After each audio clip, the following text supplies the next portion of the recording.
What's up, Degenerate Nation? Welcome to the Big Bets on Campus podcast presented by BetMGM. This is the Friday NCAA tournament betting preview. I'm Stuckey, and joining me today are my co-host BJ Cunningham and the one and only Matty Cox from the Three-Man Weave. We are going to go through every game chronologically on Friday from a betting perspective. There are three TBD matchups. We're recording this on Tuesday late afternoon, which we won't touch on, but we'll have tons of content on actionnetwork.com and the Action Network app on every single game. Also, if you haven't checked out the Thursday betting preview with myself, Kai McEwen, and Mike Calabrese, make sure you check that out. And for the round of 32, we will have live Big Bets on Campus shows on Twitter, 10:30 a.m. Eastern. So make sure you check those out as well. We'll have Sean Kerner with some player prop gold for those shows as well. So let's dive into Friday. Matty Cox, it's Tuesday afternoon. We are getting closer, just pumping out content all week. It's going to still be a long day and a half till we get there. Are you starting to feel the nerves yet? Yeah, I mean, brain power is completely extinct. And as you mentioned in our other show, we can break down every matchup angle we want, but the team that goes 15 of 30 from three, it just doesn't matter, right? So if you have that ability to look into the crystal ball and find out who that team will be, let us know. We'd like to be a part of that, but I don't have that currently. So we're left with matchup angles and value and spreads and all that good stuff. So, yep. Yeah. Best thing to do is break down the matchups. And hope for the best. Yeah. Hope for the best. The college basketball is going to be a lot of 3-point variance beside many of these games. Enjoy it. Bet responsibly as always. And hope that the ball bounces your way. But I'm excited to get into all of these games. BJ, you're going to actually be going to the tournament in Des Moines, right? Yeah, me and our editor Pete Rudin, we're going to be on Media Row for the first Thursday games. I believe it's Kansas, Howard, Arkansas, Illinois. Might see Colin Wilson there. Then Texas, Colgate, and finish it off with Penn State, Texas A&M. So it should be a really, really fun day. Beautiful. All right, let's get right into the Friday slate. Let's start in the East region. First game in Columbus, Ohio, 12:15 Eastern on CBS. USC takes on Michigan State in a power conference matchup. Michigan State sitting at a 1.5-point favorite here, over under 137.5. Tom Izzo, a lot of success in the past in the tournament. Are you riding with the Izzone here or fading? Matt, let me throw it to you. What are your thoughts on this game? I'm fading the Izzone because my guy Andy Enfield is to be trusted in postseason play. He's 10-2 against the number in the NCAA tournament. Now, I know some of that coincides with the Florida Gulf Coast run, but he's been kind of in this double-digit slot before. As a broader kind of macro take, the Pac-12 as a conference, it tends to do a lot better than some of these other more homogenous types leagues like the Big Ten, the Mountain West, we've kind of thrown shade at too, but Pac-12, a lot of junk defenses, zones, mix and match. I think their ability to be multiple against a Big Ten team is going to be a pretty huge advantage here. And I just like the way this team's playing. They got Josh Morgan back recently, Reese Dixon Waters. Boogie Ellis is criminally underrated as a guard. I think no one knows about him. So yeah, I like SC. I think people are too enamored by the Izzo angle. I'm just not buying it. I'm on SC here. It's funny you mentioned the Pac-12. It seems like it's one of those conferences where everyone's like, I want to fade the Pac-12, right? But then they always have success in the tournament. Past 10 years, most profitable conference in the tournament, the Pac-12, 55, 39, and 2 against the spread. One thing, with the points, I think this is more of a coin flip game. With one thing that gives me pause with USC is, and there's across the board, and we'll talk about these, couple injuries, key injuries across the board that will impact a handful of these games. With USC, Drew Peterson, their senior guard, really important to their team. He's been dealing with a little bit of a back issue, and they say he's fine. He was practicing. I mean, he went in his most recent game on March 9th. He's going to have about a week to recover here. He went 0 of 7 from 2. He didn't look like everything was short, which would give me a little pause for concern, but they say he's practicing. He says he's going to be fine. Anything there if he's not, doesn't look great early? Yeah, I was watching that. And yeah, he did not look like himself. I was thinking the time off for the back would be it kind of would bring him back to at least 90%. Honestly, under's a good look if he's sort of hobbled, because he is such an important piece of that offense. I think his shot making, his playmaking, but just his length, even if he is banged up. So if he is out, maybe a late play on the under as a quasi hedge was where I was thinking here. Yep. Yeah, he's definitely someone to watch. And I think Michigan State, playing in the Big Ten, I know it's a season worth of results, but their opponents in Big Ten play shot 30% from 3, and they shot 41.5%. I mean, that's an enormous gulf where you think that there's some potential looming regression, and some of those games, they were just making some tough shots. You saw that, though, a little bit against Ohio State, right? Ohio State went 10 of 19, and Michigan State went 3 of 16. So maybe that continues a bit for a team that did get very fortunate from the 3-point line. Now, they do have shooters, but all right, good stuff there.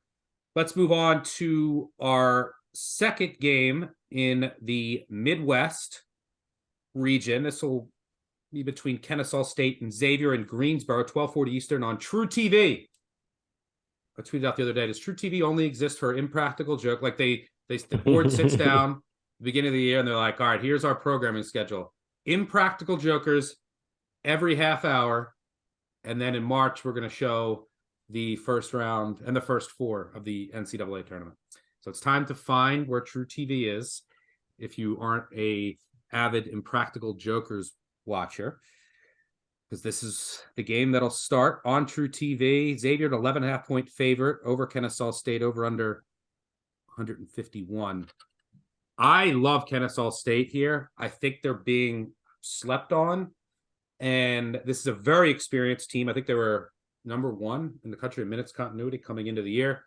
It's a veteran team that's been through the war with Abdur Rahim, who's doing one of the best turnaround jobs of any program in recent history. It's a team that won 1 game in his first year back in 2020. 1 game. And now they won the Atlantic Sun Conference Tournament and regular season. Atlantic Sun, by the way, has done very well in the NCAA tournament over the years. But this team can score, which you need to do against Xavier. And they have an excellent guard in Burden who needs to get into the paint, dribble penetration, which I think he can do against a Xavier perimeter defense that's a bit leaky. And no Fremantle for Xavier, I think, lowers their offensive ceiling a bit, and he would have been a mismatch here. Kennesaw State will also mix up defenses very well, which I think is important for an opponent that you have more talent than, but you're not familiar with, because Xavier won't be able to get into a rhythm. They can keep Xavier on their toes.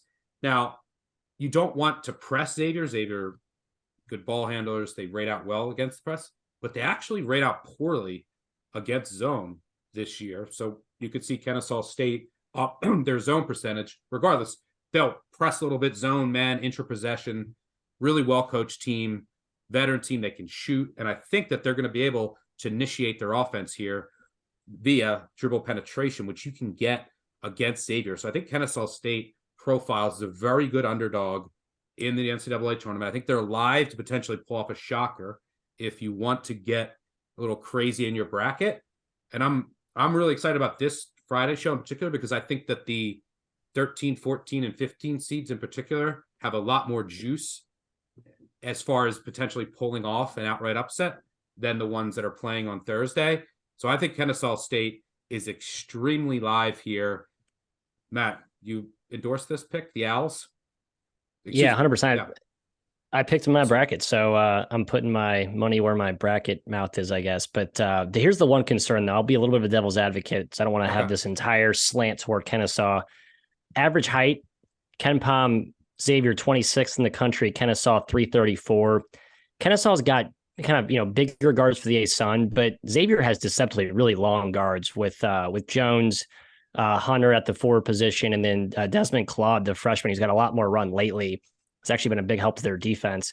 I'm still with you. I don't trust this defense. I've watched enough this year. It's where I think Kennesaw can have success if Xavier does. If they just play straight up man, I think they can, penetrate gaps and kick out and make shots. And if they're hot, I mean, this is going to be a close game the whole way through. But I do think I worry that maybe you get 5 minutes into this, you're watching, it's like, man, Kennesaw just looks small. So that's a slight concern that I worry I overlooked, but everything else I think sets up really well. I'm biased. I watched the game against Indiana at Assembly Hall where it was tied, I think with 10 to play. The game ended up sort of ballooning at the end, and TJD did not play in that game. So obviously you have to put a little bit of an asterisk on that still. That game, and they played VCU to 3 points. I think earlier in MTE, they can stand up to the big boys to some degree. So I'm not worried about the step up in class. I do worry about just that size, though, potentially being an issue for our Owls. But I think their shot making gives them a real chance here. Yeah, very athletic team, and there's a lot of talent. Veteran team. You mentioned they went to VCU, lost by 3. Now, I think Baldwin didn't play in that game. TJ didn't play in the Indiana game, but they played Florida within 10 at Florida when they had Castleton, who went bananas. He had 33 points. But yeah, it's a team. Everyone on the floor, besides Damon Robinson, who's the undersized 5. He's 6'8". They could shoot, and it's a team that shot 37%, which is the top 35 rate in the country from 3. Which is what you're looking for from an underdog. They won't be afraid here, and I think they can take advantage of some of the issues that Xavier has on defense. So yeah, I really like the Owls here. Think this could be a potential thriller. All right, let's move on to the third game on Friday in the South region. This game will be played in Denver, Colorado, 1:30 Eastern on TNT between Baylor and UCSB. Baylor 10.5 point favorite, over under 143. BJ, let's get you in here. What do you see here? I do like UC Santa Barbara in this matchup because of how bad Baylor has been defending at the rim this season. They don't allow a ton of shots at the rim, but when the teams do get there, they're allowing 72.6% at the rim per hoop math. That's the highest percentage in the entire country. UC Santa Barbara is top 45 in terms of their shot frequency at the rim. So this is not a great matchup for them. UC Santa Barbara also gets the free throw line at a top 75 rate, while Baylor tends to struggle in that category defensively. Now, the Baylor offense is really good. They're second in an adjusted offensive efficiency per KenPom. But if you look at shot quality, they're 268th in points per possession in the half court, while Santa Barbara's 30th in the country in points per possession allowed in the half court. And if you look at Baylor's last 2 losses against Iowa State, it was kind of concerning their point distribution of how it went down. They had 18 points at the rim total and 19 points from the mid-range total between those 2 games. Basically, everything was just completely reliant on the 3-point line. Now, UC Santa Barbara is a halfway decent 3-point defense. They're not, this elite 3-point defense that gives them a huge advantage here. But this is a very experienced team as well. They are 23rd in the country in 3-point rate allowed, 105th in open 3-point rate allowed. So it's a halfway decent 3-point defense. And the concern here, though, for UC Santa Barbara is that they haven't played a tough schedule. They played a very, very easy non-conference schedule. The highest ranked team on KenPom that they've played this season was UC Irvine, who's 99th, and they split both of the meetings with them in the middle of the season. Now, they do have a lot of talent and transfers from other bigger schools, like Pierre Luis is transferred in from Temple. Andre Kelly came over from Cal. Miles Norris came over from Oregon. They have been without Ajari Sani for a long time now, which has basically been their 6th man. They're 343rd in bench minutes. So not a lot of depth with this team, but I like the amount of problems they can present Baylor, especially at the rim. So I don't think they're actually going to pull off the upset here, but I think they will keep it close and eventually run out of gas at the end. So I do like them plus 10.5. Yeah, I played UCSB as well. I wouldn't be shocked if this is an upset. There's the teams that are higher seeds that have red flags. Those are the teams that I'm looking to fade and maybe pick against in my bracket. And Baylor's defense is a red flag. They are outside the top 100 in adjusted defensive efficiency, especially you mentioned at the rim. They rank per Haslametrics 359th in the country in near proximity field goal percentage allowed versus the average opponent. Santa Barbara's offense is 31st in that statistic. They are a 2-point offense. They thrive in the mid-range. They can get to the rim. You mentioned some of their other talented players. They have a pro prospect in their point guard, AJ Mitchell, who's a tough shot maker. He's very polished player. I think he's going to end up being a draft pick maybe next draft. He's great. They run great offense under Pasternak. The concern is maybe Baylor goes, because their defense has been questionable. Scott Drew's been known to throw out a zone here. They go zone against UCSB. Hasn't been great against the zone. UCSB is not a heavy 3-point shooting team, but so that could be problematic. I also worry about foul trouble. You mentioned the depth of trying to guard those Baylor guards who have pedigree, and guards do play in March. So that is a bit of a concern, but UCSB veteran team, they got a point guard who is really good, high major talent, well coached, and they play slow. They're outside the top 300 in adjusted tempo. That's kind of what you're looking for. And they do run teams off the 3-point line, which is a good thing against Baylor. You don't want those Baylor guards to get hot. So I think there's enough juice in the Gauchos here to hang around and potentially pull off an upset. You want to play devil's advocate, or you would endorse here, Maddie?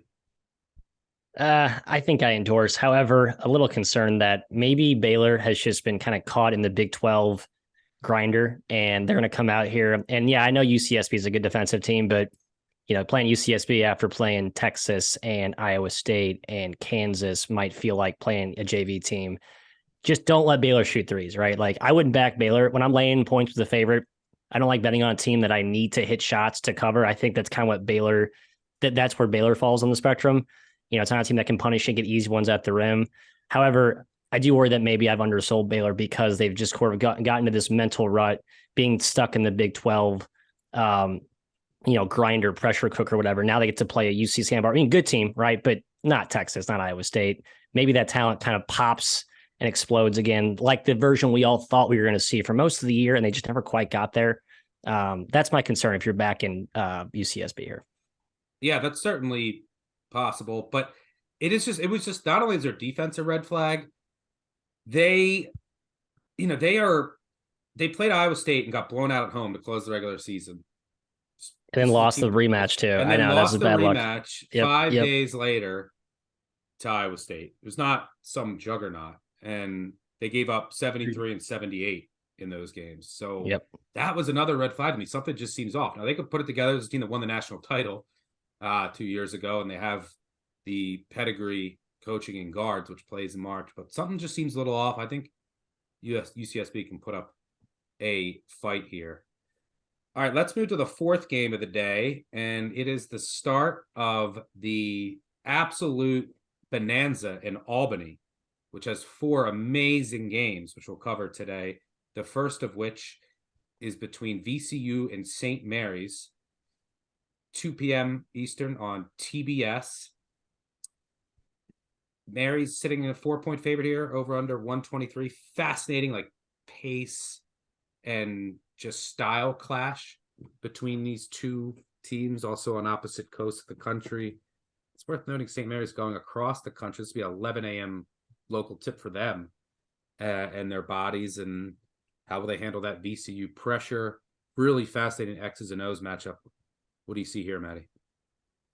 The travel spot's huge. I was trying to find the weird, odd situations like that. This was the one that stuck out the most. Now, the NCAA has done better, I think, in recent years about not forcing teams that go cross country to play on Thursday. So you at least get the Friday extra day off. Still, an early tip with the PST local clock going to the East Coast against this just dogged VCU defense does not give me the warm and fuzzies if you're looking to back St. Mary's. I love VCU here. I think people have made too much over the fact that they've run through a watered down A10 team. In general, I think people are overplaying that narrative with the ACC as well. We talked about how the Pac-12 is so good in the tournament. Every year the Pac-12 has been down, except for 2 the last decade. Look how they do in the tournament. I think it's more about the style and that you was bring the narrative to the table. with the ACC last year, that it was down, and then they all did well. And they were awesome. Big Ten's always been good, but then what's the Big Ten do in the tournament, right? So there's maybe something to that zigging against the zag in the regular season versus postseason as you turn the page. I'm not buying into that. I'm just not selling VCU because of that angle. It's more about the fact that I think this is a team of a bunch of adults, just gritty. St. Mary's' actual motto, Randy Bennett said so in the Almanac offseason. We are gritty, not pretty. But that's what VCU does better than any team in the country. Under Mike Rhodes, they are the ugliest, most toughest, tenacious team there is.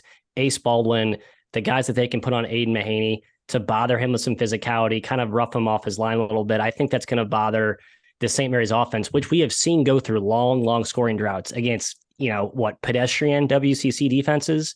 What was that 10-minute drought they went through against LMU? The BYU comeback, I know they were up 25, so I don't want to hold that against them. But still, they're not immune to scoring droughts, and VCU is a team that can extend those scoring droughts for longer periods of time and create more of them throughout the game. VCU's offense is not always pretty either, but they can manufacture points, a lot of balance. Guys can get you from different angles. I like the Rams here. I hate fading St. Mary's. I wanted to back St. Mary's. I was like, this is a for sure, surefire Sweet 16 team for me, but just a tough matchup here. I think VCU gets by them. Yeah, we saw St. Mary's struggle with the press against Gonzaga and against BYU. I think a lot of their bigs aren't great. Like, you need help. Your guards need help when you're trying to break a press and traps. And on the other side, St. Mary's just funnels you into mid-range shots. They take away the three. They're great at the rim. Ace Baldwin can really get going and cooking for the mid-range. That's going to be a key. It's just, I think I trust Randy Bennett to prevail here. I think he's one of the best coaches in the country, but taking the points here and a game, by the way, with a total of 123. So points at a premium. So looking at the dog might not be a bad take. BJ, who you have in advance in your bracket here between VCU and Mary's? I have St. Mary's advancing, but I think this game is honestly a fascinating live betting opportunity, especially with the pressure that VCU can give them. You mentioned the games against Zaga and BYU. If you look at synergy, St. Mary's is good versus the press, especially in transition. But when you get into the half court, they're in the 30th percentile per synergy and points per possession. So if St. Mary's is coming out and they're just shot making is outrageous, like it has been, in certain games throughout this season. Matt brought up the game against San Diego that they went through a 10-minute scoring drought against one of the worst defenses in the entire country. That is a good opportunity to maybe get in live on VCU. So I'll probably be looking to play VCU live, especially when the pressure starts mounting and if St. Mary's is making shots. But yeah, it'll be interesting to see what happens to St. Mary's if they succumb to the pressure early and they suddenly have to play from behind and pick up the tempo. It's going to be, like you mentioned off the top, it's a fascinating tempo clash between these two teams. Yeah, that's a really good point. I agree. VCU would be worth, because of their pressing style, they would be worth a live look. And St. Mary's goes through just like long scoring droughts, and they seem to like get way ahead and then just try to run out the clock. Like they were up 56-30 on BYU. And then that game got like within one possession late.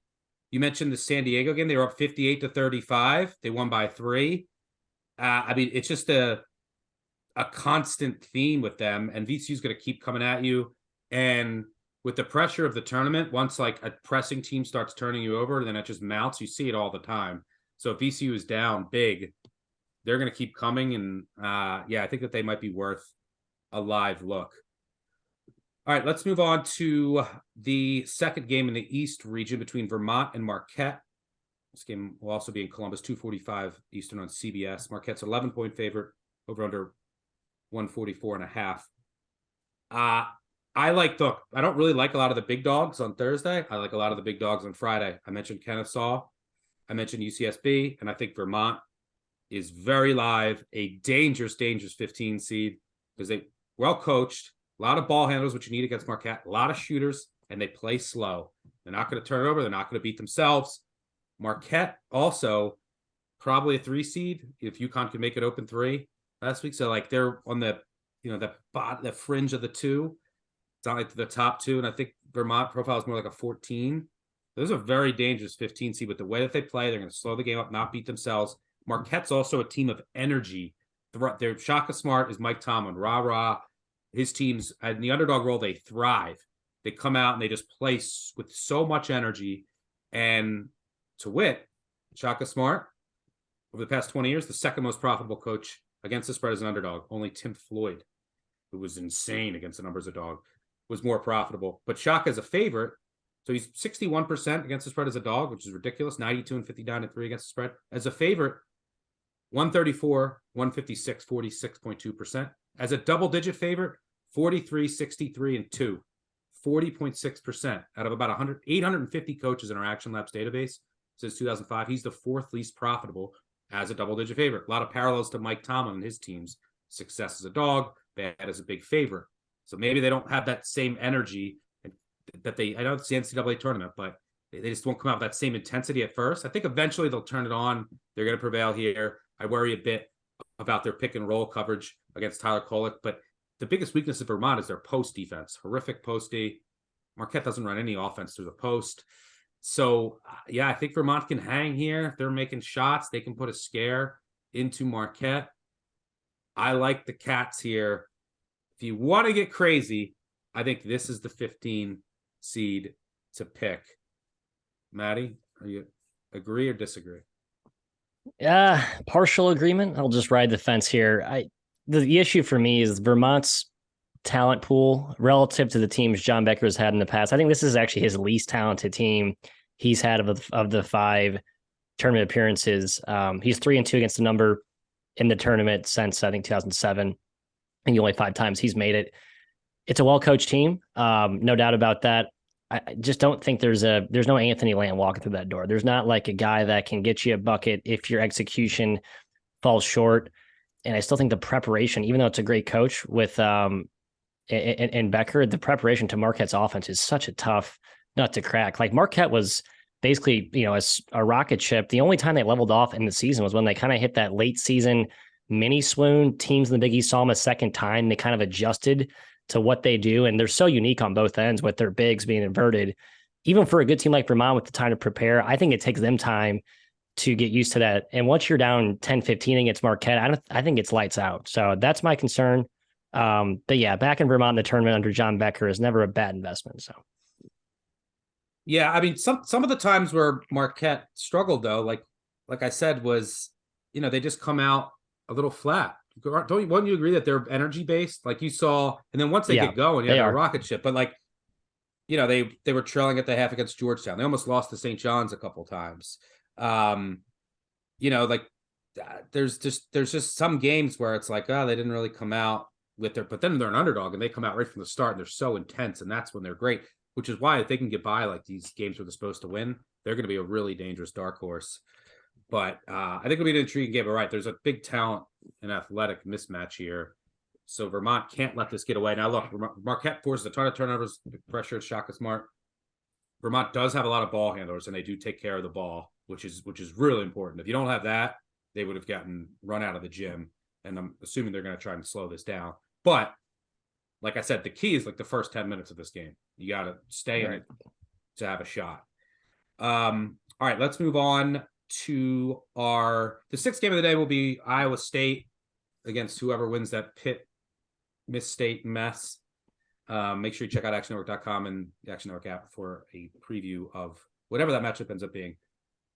Let's move on to later in the afternoon, NC State Creighton in the South region. This game will be played in Denver, 4 p.m. Eastern on TNT. Creighton 5.5-point favorite, over under 148.5. I think you guys disagree on this game. BJ, you like Creighton here? I do. I think there's a couple matchup problems they can present for NC State. Like, first off, Creighton is a very efficient offense. Like, they're top 30 in just offensive efficiency. They're incredible at scoring in just about every type of offensive set, which makes them a very, very dangerous team. And that's this type of tournament when you're facing so many different defenses. But they're also 93rd in press offense per synergy, which will come in handy against NC State, who likes to press a lot. And I mean, the Creighton offense, the Wolfpack are very average at defending the 3-point line, 190th in defending catch and shoot 3-pointers, 217th in defending off dribble 3-point shoot shots, and then 278th in open 3-point allowed. That's not a good recipe when you're going against shooters like Shireman, Nembhard, and Trey Alexander. Then on the defensive side of the ball, Creighton's actually been really, really good this season. 15th in adjusted defensive efficiency. They're very good at protecting the rim. 12th in 2-point field goal percentage allowed. 11th in points possession allowed at the rim. Per shot quality, NC State was dead last in the ACC in points per possession in the half court on offense in conference play, which was the 8th most difficult conference in the country this season, obviously the ACC being way down. And what you're going to get from NC State is a lot of mid-range jumpers and a lot of post-up sets, which could be to their advantage because Creighton does struggle there defensively. But the Blue Jays are 13th in defensive rebounding percentage, almost never allow teams to get to the free throw line.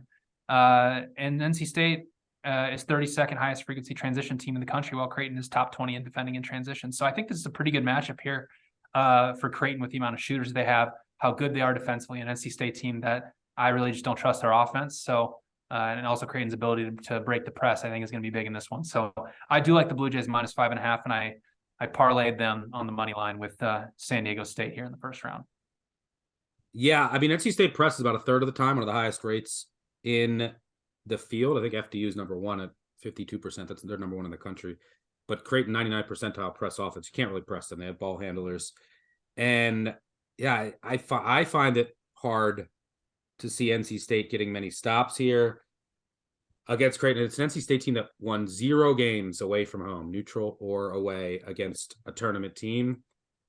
You know, you do have Terquavian Smith, who could go bananas if he's hot. He's really hot. And you have DJ Burns, who on the low block could potentially give Kalkbrenner some issues. He actually is poor in post-up defense. So they're not going to be able to move him around, but maybe Burns can have a big day inside, and Smith goes bananas from the outside. Maddie, I think you like the dog here. Why the Wolfpack? Yeah, they've actually been okay in neutral sites this year. They played Kansas competitively, beat Dayton by 12, beat Butler. Sorry, Butler is not a good team. Beat them by 15, though, and beat Vandy. I know Vandy was not the same team we saw down the stretch. It still beat them by 4. So I'm not overly concerned by that. I'm more concerned about their travel situation going out west to altitude. Keats talked about that in his with the media locals there on Monday morning. He was hoping they would fly out that night, Sunday night, but I think they're still trying to get out there. So I worry that could be a little bit of a travel disadvantage for the Pack, another point in the favor for Creighton. But I'm just keying in on the shot-making ability of Joyner and Smith being a great kryptonite for Creighton's defense, which is heavily reliant on drop with Kalkbrenner. I think you look at the Clemson matchup as the way to beat NC State, right? A team that just completely whacks them 3 times. They get into every gap and they kind of wall off those drives and they force they kind of disrupt the rhythm of those guards. That's not really what Creighton does. It's a little bit different of a scheme with Kalkbrenner as being kind of the anchor there. So I think that's a big concern if you're backing Creighton here. But I think that travel thing I just brought up, though, I'm trying to track that closely as it leads up to tip time. Maybe get some more information about that. But that is a kind of an ominous start to the fact for a team that has not won on the road. Now you have to go cross country and play at altitude. Not exactly a great situation. Yeah, I mean, Creighton does do a good job of taking away the 3, 10th, 9th in the country in 3-point attempt per allowed. But Smith, if he's hot, he's hot. I will say, I would prefer Creighton here, but I will say that this game does have a lot of variance, which would work in the favor of an underdog in the tournament. Creighton, because you have can Smith get red hot, and then you have a Creighton team who shoots a lot of 3s, and it seems like they're either really hot or they're not, and they're off, right? So are the 3s falling for Creighton, and is Smith hot? So those factors kind of increase the variance in this game, and that would work in the favor of the underdog. For that reason, I like. I didn't pick NC State against the spread. I did take the money line small, and I took them in my bracket. Right, you're right. The variance I think plays well if you're looking for a money line angle. But I don't think a spread bet is as wise. I guess if that makes sense. Yeah. All right, let's move on to our 8th game of the day between Iona and UConn. This is part of the Albany Bonanza in the West. It's the West region, right? Yeah, all these teams in the West region are playing in Albany, and it makes no sense to me. This UConn's a 9-point favorite here, over under 143.5. It's 4:30 p.m. Eastern on TBS. Fascinating matchup here. Iona has a puncher's chance just because they have good guards and they have a really good coach. Iona, just like every Pitino team, is known for pressing and trapping. They're going to pressure you. UConn has had turnover issues this year, and they grade out just right around average against the press this year, but they're 234th in the country in turnover percentage. So can Iona force them into turnovers and then get easy buckets? And that's really how an underdog can get the juice, so to speak. Now, Iona does have capable 3-point shooters, but UConn is an elite 3-point defense. And you could say, in a way, Iona got screwed here. UConn, this is the region of death in the West. UConn is arguably a top 10 team, and they're a 4 seed in a region that has 5 top 10 teams, 5 top 11 teams in KenPom, all in it. Then TCU is arguably a top 15 team when healthy. Arkansas, arguably a top 25 team health-wise. Like this region is just talent-wise for Arkansas. Illinois also, like this region is ridiculous. So can their guards, Pitino, the pressure, cause enough issues for UConn, or does UConn's size, which is going to be a problem here, is that the trump card, and do they eventually pull away here? What do you see here? Pretty fascinating matchup. Yeah, I made the swingers, John Favreau, Mikey comparison. UConn feels like Mikey and Swinger, like just so often they have the weapons, they just don't really like unleash them. It's just very frustrating. Now, the last few weeks of the year, we've seen them kind of flip that switch back right after that midseason swoon.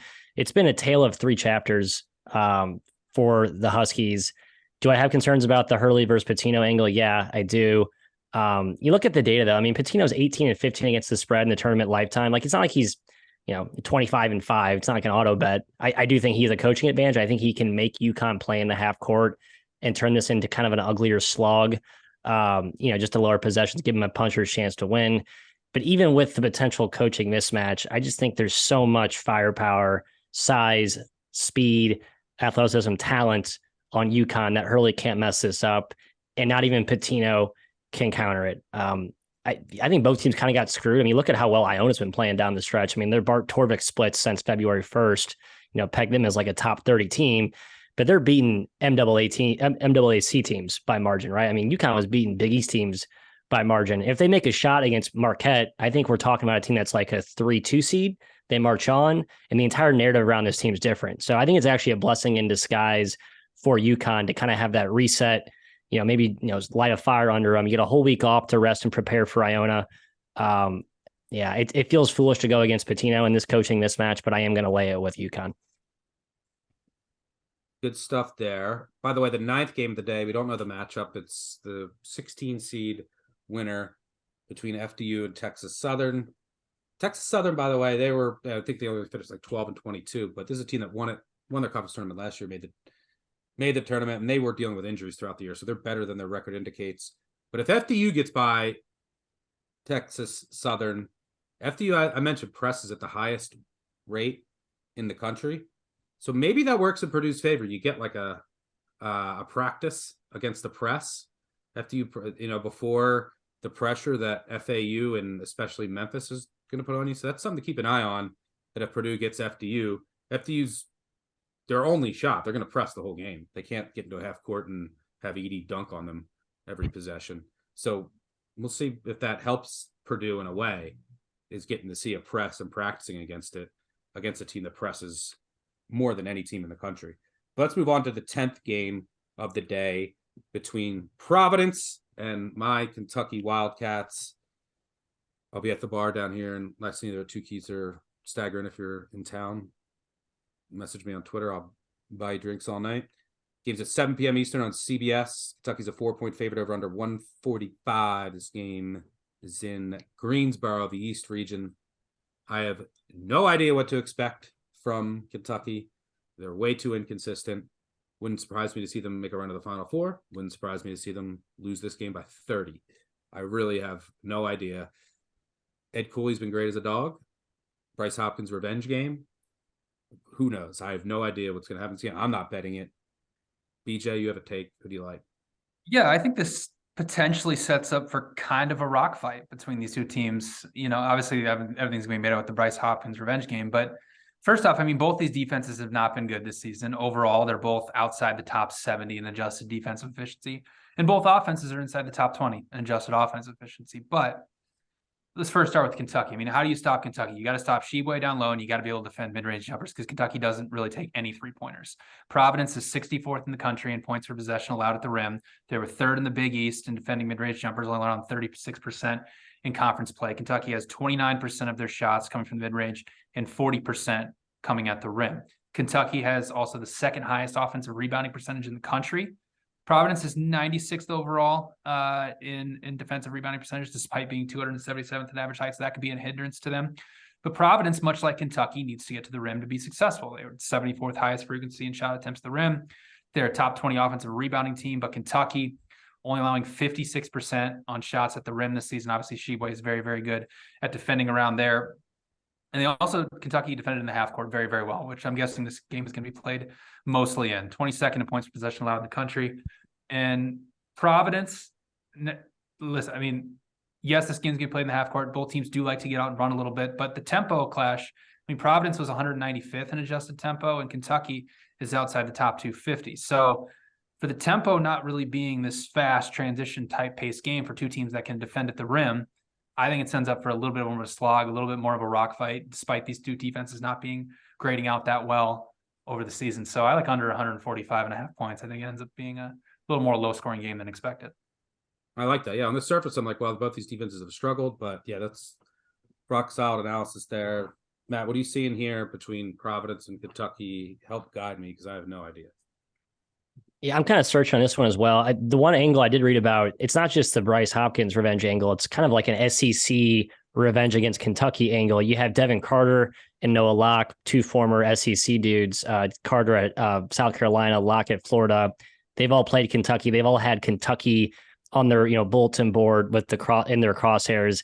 I think kind of a team that can galvanize around that, like around these narratives, which what better team / program / coach does that better than Cooley, right? Look how they did that last year with the Providence is the luckiest team, always has the horseshoe up the, where the sun don't shine. I think the Hopkins thing is actually exactly the fuel this team needs. I don't like buying into those narratives usually, but this is certainly one where I'll make an exception. Ed Cooley as a dog. The stats are, off the charts good. And I don't know. I just think this Kentucky thing had some signs of resurging, but it wasn't enough to convince me that they have this deep run in them. Unlike Duke, where I'm buying into the blue blood with the deep run potential, Kentucky, I just don't see. And I'm not even a big Providence fan, to be honest, but I do think this is a tough matchup. And I do like the talent boon they have this season relative to last year with Hopkins at the forefront. Please, Kentucky, just win this game so I can have the Sunday fun. I'll say this, Doug, about Kentucky. I think if they win this game, like they could go all the way to the Elite Eight, or they could lose this game by 20. Dude, Kentucky Elite Eight, baby. Good for business. Yeah, I got you. I'm rooting for you, Stuck. I mean, you deserve it after last year. At least one weekend night. And Sunday would be a zoo. And yeah, if they get to the next weekend, that'll be awesome. But yeah, Kentucky's definitely dangerous, but they could every time they show signs of life, then it's like, all right, they could lose easily to Vandy. It's lose to South Carolina at home. Like, there's some troubling results for this team. Should be a fascinating watch, though. People on Lexington are on edge, I'll tell you that. All right, let's move on to the second game of the night slate between Drake and Miami. Miami, as of right now, is a 2-point favorite, over under 146.5. It's the Midwest region in the Albany Bonanza, 7:25 p.m. Eastern, TBS. I love Drake and played them as a dog. And look, they're if you look since February 1st, kind of tweak their offense, they're a top 25 team in overall adjusted efficiency, veteran team. They don't really have any weaknesses. Like if you look at their half court offense per synergy, it's like 90th percentile against man, 90th percentile against zone, 90th percentile against press, 90th percentile. Like everything they do is just rock solid. The one weakness they have is like Brody's like their big man. Brody's like 285. He's like big man. So like if you can move him around, right? Like they grade out really poorly against the roll man and pick and roll. And if you can move him around, you have a big who can shoot. So theoretically, Norchad Omier could give him some issues, but he's not fully healthy. I don't think he's going to play, but I have no idea. But he had to get carried off the court this past weekend. If he tries to play, he's not going to be at 100%. He is so important to everything Miami does. He's really like their only real rebounder, I should say. And he's their only big who has any juice. Like they have, you're down to Anthony Walker or AJ Casey. They stink. And that's who, like the replacement level drop off is huge. It's like 3 to 4 points. I make Drake 3.5 point favorites here if Omier doesn't play. And I think it's close to a coin flip if he does. Maybe Drake a small favorite if he's hobbled. And Miami, look, they're well coached. They have the guards, which does play in March. We saw that last year, but their defense is bad. Omier is banged up. Miami does thrive in transition with those guards. Well, Drake doesn't let you get in transition. They don't go after any offensive rebounds. They get back. when they do defend in transition, again, burst energy, they're elite, but they're, I think, the 10th percentile in allowing transition opportunities. Because if you look at Drake, they are 310th in the country in offensive rebound rate. That's by design. And they don't let you get out in transition. So I really like Drake here, an experienced veteran team peaking at the right time against Miami team that has a red flag on defense, a major injury question for a team that only goes 6 deep to begin with. I think Drake, this is vibes of, I think it'll be a close game. This gives me similar vibes to Miami against Loyola Chicago, another Valley team, back in, God, how long ago was that? 2018, when 18. Loyola Chicago won on a buzzer beater and then made that giant run. I wouldn't be shocked if Drake made a big run. For what it's worth, Valley teams have been amazing against the spread in the tournament. They are the second most profitable team over the past 10 years behind the Pac-12. They're 20-12-1 against the spread over the past 10 years. Love me some Drake here. Maddie, agree? Hard agree. The you bring up the Darnell Brody conundrum. I was thinking about this quite a bit. Part of me is like, okay, if Omir's banged up or not playing, that's where they can really punish Miami inside. But you also, I think, bring up the better point, which is they can be exposed defensively with Brody as kind of a lumbering, paint plotting type of big. You bring up that Loyola example. I think they should replicate that blueprint, right? You play Tucker DeVries up to 5 or Sadar Calhoun up to 5. Miami's not going to score inside against you. That looks really small, but I mean, their 5 best players, you could argue, are DeVries, Penn, Calhoun, Sturts, and Wilkins, which is a small ball type lineup. Kind of replicate that interchangeability that Loyola did to Miami back then. And Drake's done that a little bit this season. So yeah, it's fascinating to see how DeVries manages the Brody angle, especially given the brittle front line that Miami will be dealing with. I worry he's going to be too obsessed with pounding it inside. Sometimes Brody's not exactly a great finisher. He can be kind of frustrating. He's not a good free throw shooter either. So I want to see them use the collection of wing and guard assets and not force feed Brody. That's my one. If DeVries calls me up, which I'm sure he won't, but if he does, I'll answer and I'll tell him, hey, put Brody on the back burner, go small, let your guards and wings do their thing. I think you guys advance. Yeah, I mean, Omir, by the way, he's top 35 in the country, both offensive and defensive rebounding rates. His first replacement is Anthony Walker, who's 6'9", like a wing, junior. more of a wing almost. Yeah. Yeah. He's 2 of 20 from 3 on the year. So are you really afraid of him? But, and then you have AJ Casey, who's a 6'9" raw freshman. He barely played. He's 1 of 10 from 3. It's like, can they really hurt Brody? But I agree. The going small sometimes won't necessarily hurt. But I'm all about the Bulldogs here. I think they're peaking at the right time. PJ, consensus here? Yeah, Des Moines can be hopping if they make that same run that Loyola did. Yeah, I mean, I agree with everything you guys are saying. A couple of points I'll add on to it is, Drake is the 18th highest frequency team in the country in mid-range jumpers, which is something Miami has really, really struggled defending this season. And I mean, you mentioned with Omir, I mean, top 35 in both offensive and defensive rebounding percentage. That leaves Miami being a complete liability on the boards. And not only that, just his sheer size. I mean, sitting at about 250 pounds. I mean, Brody, whether they decide to play him on the court or not, I mean, he's 6'11", 275. They have nobody. Yeah, he's huge. They have nobody even close to that amount of size to guard him down low. So that's a big problem. Even if he does play, he's going to be at least somewhat hampered. So that gives Drake a big time advantage. And Drake is also a top 100 frequency team in ball screens. And that's something Miami has also really, really struggled defending this season. So this is a slam dunk Drake spot. Absolutely love my hometown Drake Bulldogs to get through here against Miami. All right, let's move on to the final game of the early night slate between Grand Canyon and Gonzaga. Gonzaga's a 15.5-point favorite, over under 156. It's the West region in Denver, 7:35 Eastern on True TV. Look, Grand Canyon, I think they were the most profitable over team in the country this year. They can score. They have a electric guard in Ray Harrison, who transferred from Presbyterian. They're coming off a weekend where they could not miss from 3. However, Gonzaga's biggest weakness is on defense, are in transition and at the rim. And they've been pretty good defending pick and roll. They've been pretty good on the perimeter, which is where Grand Canyon wants to make its hay. So, but can Grand Canyon take advantage of a Gonzaga defense that has holes, because in the other end, it's hard to imagine Grand Canyon getting many stops against the number one offense in terms of adjusted efficiency in all of college basketball. Gonzaga should also eat on the offensive glass. So it's just a matter of, Grand Canyon, if they're making threes, which is what can, it's the great equalizer. If they're just red hot and Harrison goes for 40, they potentially could win this game, but they need to win it like 96-95.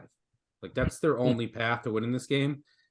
Is they just you can't miss. And they did that in some games, like that championship game in the WAC 5. They didn't miss from 3. That's what they're going to need to do again. It's hard to envision many stops. Maddie, what do you see here? Yeah, I took Grand Canyon, and it's simply a bet on the coach. What Bryce Drew has done this year has been nothing short of spectacular. They lost his best player early. Best player, preseason player of the year, WAC player of the year, Javon Blackshear. And they just basically, okay, we're going to have Ray Harrison, a former Presbyterian transfer of all places. You're going to come in and be our focal point. Are they shooting above their heads right now? You could argue they are. I kind of feel like when you're hot, and this momentum of hot shooting can really carry forth. What I love, though, about that run in the WAC tournament, which is insane, right? They won 4 and back-to-back.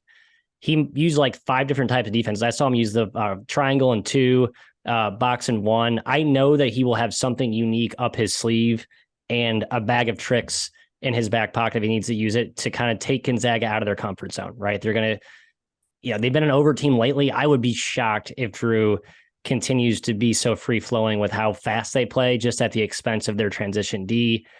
It's tough to see how this game really plays out, but I think Drew has something cooked up in the chamber where it's going to be good enough to stay inside the number. So I took the Lopes, but full disclosure, I have Gonzaga all the way to the Final Four here. So I'm certainly not selling Gonzaga. I think they're very legit, but Bryce Drew is on it this one. Love it. And for what it's worth, if it gets, something that could potentially keep them in the number either late or just throughout is, you have Anton Watson is 57%. Timmy's like 63% from the line. So, there could be some missed free throws from Gonzaga that just make all the difference in the world between like something that ends up being, a 13, 14 point game instead of a 17, 18 point game. All right. Love it. Should be an exciting game to watch. Let's move on to the late night slate. Florida Atlantic, Memphis. Talk about a game that's going to be exciting to watch. This is one of the games I'm looking forward to the most. And I wish I could have a really strong conviction on who would win. So then for my bracket, so that I could have them upsetting Purdue.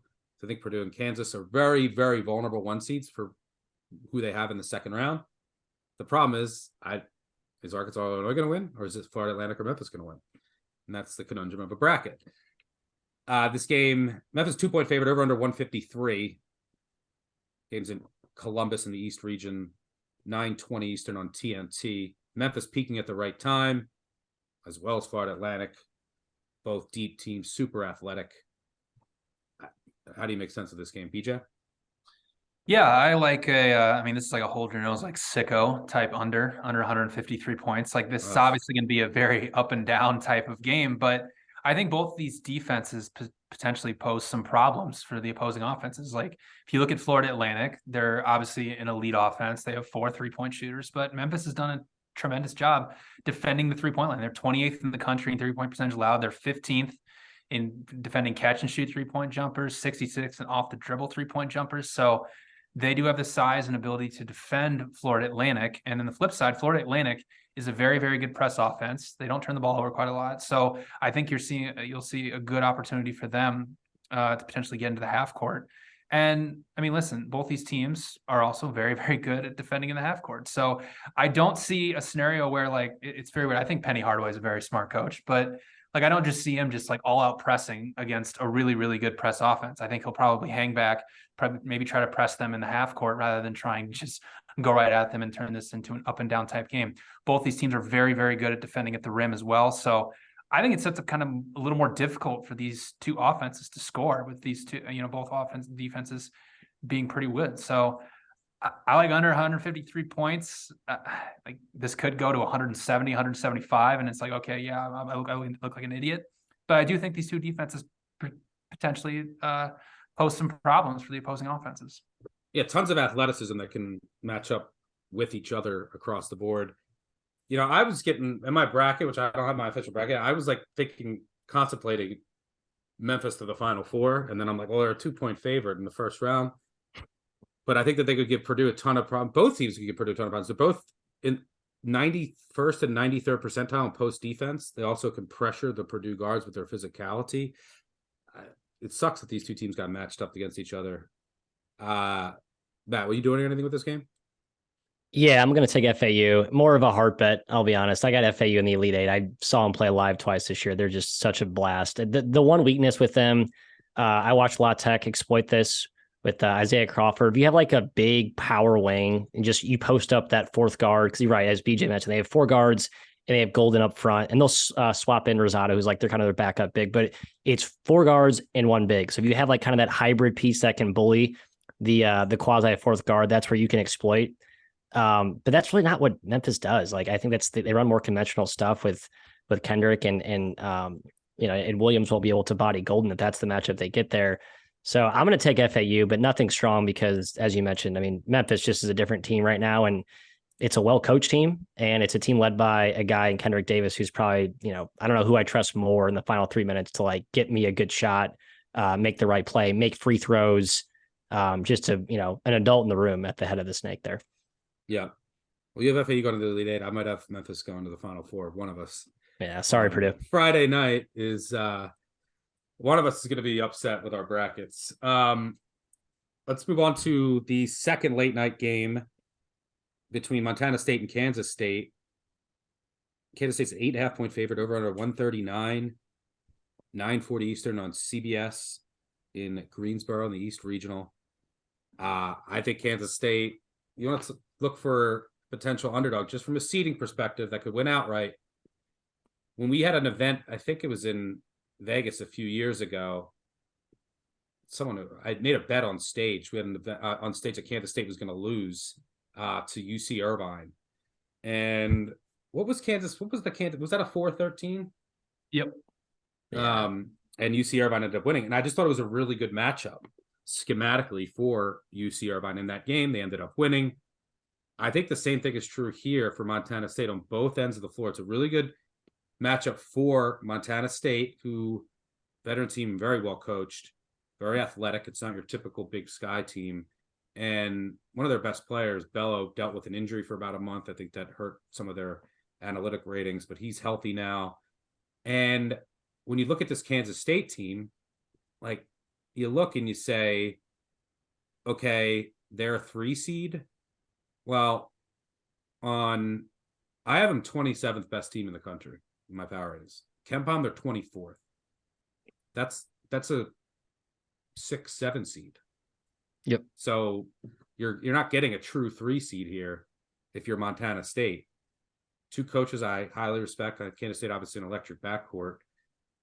But I think Montana State matches up well here. I'll get into some of the angles. BJ, what do you think?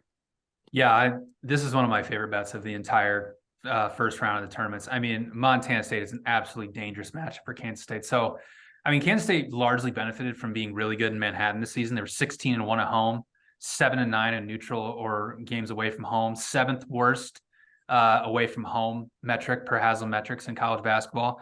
And they're kind of a one-trick type pony offensively. They're the 3rd highest frequency team in terms of their shot attempts at the rim.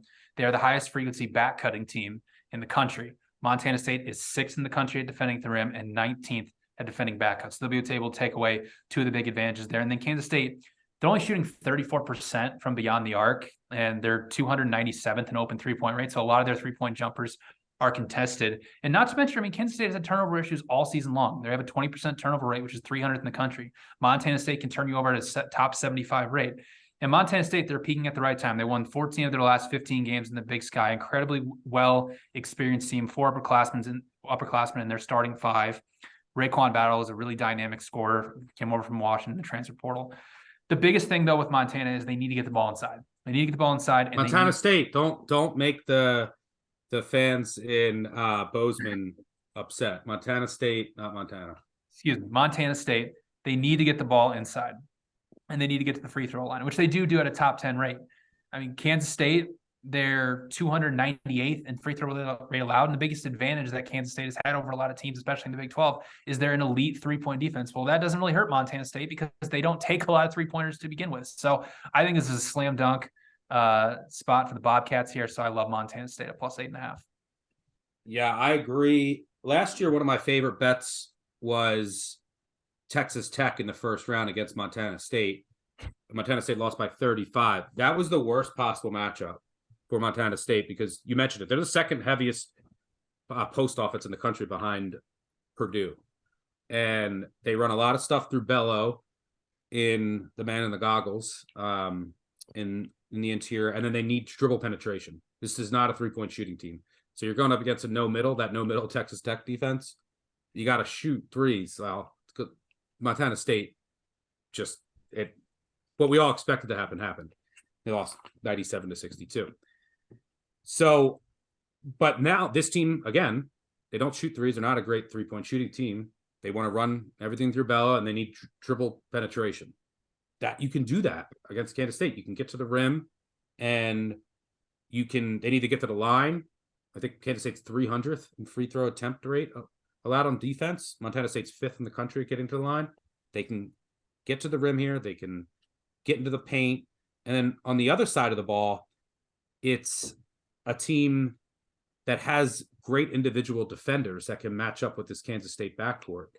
Darius Brown, who was on some horrid Northridge defenses, by the way. I know, it makes no sense.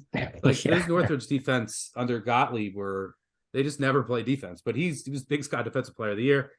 They have, Fuller and Battle who have size, who can match up against I guess you put Battle on Sills, Brown on Johnson, Fuller on Noel, I guess. But yeah, you mentioned the turnover issues. Montana State can thrive there. I just think it's a really good matchup on both ends for a way overseeded Kansas State team that just isn't the same team away from home. Maybe Noel hits 7 of those threes from half court that he pulls up and makes way more than I ever think he's going to. But I think Montana State's live here. It's sad that the market's so efficient these days because the line is sitting at 8.5, and I think 10 to 12 years ago it would have been probably at 11. But I think Montana State can put a scare into Kansas State. Matt, do you agree here? Yeah, Marquise Noel, I'm with you, Stuck. I never really bought into him as an elite lead guard in the Big 12. He shut me up pretty with a lot of conviction early on, but look at his last 4 games. I think he's had 18 turnovers last 4 games, was ice cold last time out. that's the Noel I remember watching at Little Rock, right? Obviously, different player now, but he's not infallible. I'll say that. And I just to put a hand up here, I had Montana State last year. It felt like a fool. I just was so, for Queen and Country, team that's got 4, I think, guys from England, 2 from London. I'm sorry, by the way. I was like, well, everything we expected to happen. Yeah, I was a fool. I thought their physicality would maybe just be a good, they wouldn't be punked by Texas Tech, but they were absolutely punked by Texas Tech. Texas Tech last year is not this year's Kansas State. I think 2 different class of teams, to be honest. And it's a completely different schematic. Different style, too. You're right. They're on the Baylor back cutting stuff that BJ talked about. So Danny Sprinkle, good coach. If he can figure out the back cutting stuff that thwarted so many Big 12 defenses to start, I think they'll be fine. They should be competitive. Yeah, and we mentioned Darius Brown as Big Sky Defensive Player of the Year. He wasn't on that team last year, right? You're adding a key defensive piece via the transfer portal. All right, good stuff there. Yeah, I think that there's a lot of live dogs of the 13, 14, 15 on Friday, which means they'll miss all of their threes and all lose by 30, but we'll have hope going into the day. Let's get to our last game of the day because it's TBD versus TCU, which will be the final game of the night. So let's close things out with the Albany Bonanza. Feels right. Kent State against Indiana. Indiana 4-point favorite, over under 140.5. It's the Midwest region, 9:55 Eastern on TBS. Maddie, you like the Golden Flashes here? Yeah, I do. I actually picked Indiana in my bracket, and I took Kent State pretty big on the spread. So I'm really trying to thread the needle with this one. I think TJD goes for 35. I don't think Kent State has like a dominant frontline guy to match up with him. And the way they're constructed, that's not really what they have. But they let Drew Timmy go for 32 in the match against Gonzaga earlier in the season. And we're right in that game. I just like how Senderoff schemes. It's sort of what we've seen teams do with against TJD and other matchups in the Big Ten. Like, all right, let him get his. We'll take away shooters, and we'll make you we'll beat you 3s versus 2s, right? Or we'll just kind of go two versus your 2s and kind of chip away and keep it close. That's how they stay close with Houston. It's just a really tough, physical, older team. Multiple guys to throw on Jalen Hood-Schifino with Malik Jacobs, who's a little bigger, and then Sincere Carey, who was kind of their defensive stopper last year, but I like that Senderoff kind of lets him run more of the offense, takes the burden defensively off his plate this year with Jacobs emerging. Keep an eye on Chris Payton, though. Chris Payton's been an absolute freak lately for Kent State. He's a Pittsburgh transfer who Senderoff said was like the most athletic guy in the conference preseason. I think he was injured or something to start, or the light bulb just flicked on, but he's been an absolute menace on the glass. He's not going to stop TJD, but I think he's a guy that will be who is that guy for Indiana fans watching? Keep an eye on him. He's a guy you got to account for on the scouting report. Yeah, Kent State, super experienced team, very physical, elite defense. They got some elite defensive pieces. And, it's not a great shooting team from the outside, but their defense is going to keep them in this game alone. The only thing that could really get them out of this game is like Sincere Carey just having an off night, right? Sometimes he just is on. When he's on one, he's on one. Sometimes I remember that game in the MAC tournament against Akron when he was just kept missing and shooting. He had nine turnovers and what was he, 2 of 11 from the floor. I mean, that was just disastrous. Yeah, he needs to put that beyond his psyche. That was horrible. But his quickness could give the Indiana perimeter some issues. But yeah, this is a Kent State team that's battle tested. They're like tough. They have I know this is kind of narrative-y but they have swagger, right? Which is important when you're playing against a power conference team. And they showed that. They went to Charleston, lost by 2 at a shot to win it. They went to Houston, lost by 5. They went to Gonzaga, lost by 7. Those are 3 tournament teams all on the road. And they were right in those games. And why? Because their defense travels, which is important in the tournament. Malik Jacobs on Hood-Schifino, can he shut him down?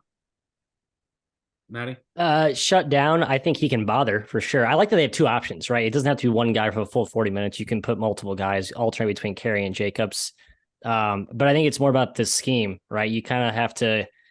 I mean, Hood-Schifino is a mid-range killer, so you have to kind of take him off of that. You have to kind of throw different looks at him. I think Senderoff will have something dialed up that'll be effective there. That's my concern from a IU fan perspective. Yeah, I do think Kent State they still could make a run. They could beat Indiana. They could beat Drake or Miami. I think if they had just Giovanni Santiago for 12 minutes, to come in and make a guy who can make some shots. Exactly. Yeah. Would, I think, raise their ceiling a bit. BJ, you agree on Kent, or are you riding with the Hoosiers? Yeah, I mean, I've been going back and forth with this. When the bracket came out, I was like, yes, I love Kent State. It's a great matchup. But the market has become so efficient now where it's just 4. That's such a short. No. Indiana. That's where I'm looking at this. And I'm like, do I potentially maybe want to play Indiana at this short number? Because I get it. Defensively, Kent State matches up against them very well. The only thing gives me a little pause is they're 340th in average height. So that's kind of troublesome. But you look at, they're very, very efficient in defending in the post. They're very efficient in defending at the rim. But if you look at the teams that Indiana has lost to recently, Penn State obviously shot the lights out. Iowa, made 12 3-pointers against them. Michigan State made 10 3-pointers against them. Is Kent State this type of offense that can get nuclear hot and just shoot Indiana out of this type of game? I don't know if they are. If you look at other shot quality metrics, they're not. They don't grade out that well, even though they are a mid-major team. So definitely I just keep going back and forth. Yes, I do love Kent State, but this number is so short that it's almost causing me to play Indiana. But then again, Kent State's good defending at the rim, the games against Gonzaga and Houston, they defended it. If you go look at the box score from there, they defended really good at the rim against those 2 teams. So they can definitely match up well down low, but this number is so short. So if this gets to 3.5, I might have to just end up playing Indiana. I actually could see Maddie, your ideal scenario playing out where Indiana wins by 1-3. And we've seen Indiana, what they've won. They beat Michigan by 2, Illinois by 3, Michigan by 1, Purdue by. They've won some close games, and a lot of that. Kent State's an aggressive defense. They foul a lot. Like Indiana's going to get to the line. They're not a good free throw shooting team, and Kent State, if they're down, they're going to keep coming at them. But you've seen Indiana miss free throws late, and they could miss some free throws here, which lets Kent hang around. They could miss some free throws late. You get a back door too. So yeah, I wouldn't be shocked if Indiana wins this game by 1-3. I'm rooting for you, Maddie. All right, good stuff. That is every known matchup on Friday's slate. I think, it never plays out this way, but I think Friday's going to be the most exciting day of the tournament. The entire tournament. Yep. So we'll see. That means it'll be all blowouts, but at least one can hope. Before we get out of here, though, we have one final order of business. Our best bet of the day. BJ, I'll start with you. Drake +2 against Miami. I think the matchup is really, really good for them with the unknown status of Norchad Amir. Even if he does play, he's going to be hampered. Miami has no size down low. They're a complete liability on the boards against Darnell and Brody. Really, really experienced Drake team that we've already talked about a bunch. Very, very efficient in the mid-range. Very, very good at pick and roll, something Miami really struggles with defensively. So I love my hometown Drake Bulldogs at +2.5. Love it. Yep, can keep Miami out of transition, which is key. Maddie? Yeah, I did take Kent at 4, so perhaps it's foolish for me to pick Indiana in my bracket and actually have that be my best bet, fading them. But there's just such a low chance. Maddie fence rider. This is the definition of it. But if you have good balance, Tuck, you can please everybody. That's what I'm trying to do here. I just don't see a scenario where this game's a blowout. I really don't. I think Kent State is amazing at keeping games really, really close. But do they have enough shooting and shot making to get over the hump? I don't think so. I think +4 is a great bet, though. I'm going to go with Kennesaw State +11.5 against Xavier. I think Xavier's defense has too many holes for this to become a complete blowout. Kennesaw State can score. They're well coached. They are veteran. They've been through wars together. And I think that their dribble penetration will work here. Their defense will keep Xavier on its toes. No Zach Fremantle kind of lowers the ceiling of that offense. And yeah, I think Kennesaw State can keep this close and profiles a pretty good pup. Let's go Owls. All right, that'll do it for us. Thanks for tuning in. Thanks to Matty Cox, the 3-man weave, and BJ for joining me. Thanks to our audio and video teams on the back end. Again, make sure you check out the Thursday betting preview if you haven't. And we will be live Thursday morning, 10:30 a.m. Eastern, myself and 3-man weave. Big Bets on Campus Live. Friday morning, 10:30 a.m. Eastern. Big Bets on Campus Live. Same with Saturday and Sunday. I'll be on with some others and Sean Kerner. Tons of content coming your way. Make sure you check out the Action Network app. Find all of our picks there. Abundance of data and content for today's slate and beyond. Shout to our sponsor, BetMGM. It's time for us to go crack the books and stare at the clock until Christmas morning arrives. We'll catch you all later. Cheers.